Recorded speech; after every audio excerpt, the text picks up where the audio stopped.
Love for growth here on set, so to speak. Yeah, that's right. It's interesting to me that you guys are already attacking Beto O'Rourke. Is it March of 2019? You're already going after him in Iowa.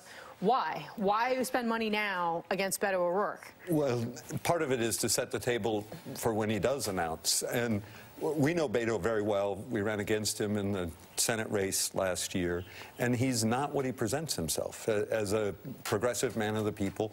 His biggest accomplishment, or really didn't even succeed at it, but biggest thing he worked on as a city council was to try to bulldoze in a historic Hispanic neighborhood and give the property to his father-in-law to redevelop. Well, and the Senate goes on to essentially argue that he embodies white privilege. Do you think voters are going to buy that in the Democratic Party? So what was curious was that the midterm elections in El Paso, where he's from, you had a huge rise in participation. So in 2014, 84,000 voters went out and voted in the midterm.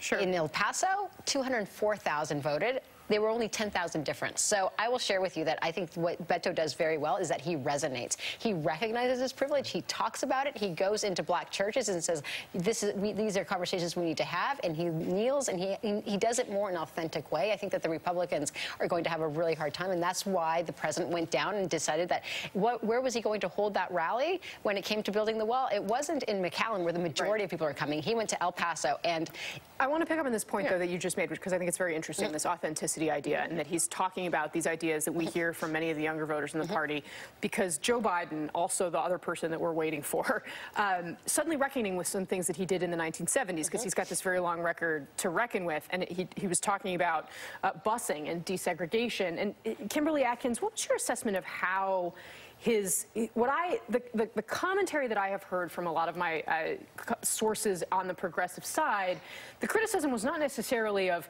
what he originally said, but rather how his team handled it in this moment by saying that he doesn't necessarily have any regrets about it. Exactly. I think the biggest impediment for Joe Biden is the fact that it is no longer 4 years ago. I think the politics and the party has changed dramatically since then. You have a lot of other people in the race that don't have that baggage, that didn't vote for the Iraq War, let alone talk about busing and was involved in the Anita Hill, Clarence Thomas confirmation hearings and more. All those clips are going to be brought back out. He's going to have to spend as much time explaining himself as he is putting forth policy positions, and I think that's going to put him at a disadvantage out of the gate. David, are these polls just kind of the sugar high for him, name recognition? Well, these early polls were always name recognition, and they don't mean much more than that. Let's see what a poll looks like in 6 to 9 months.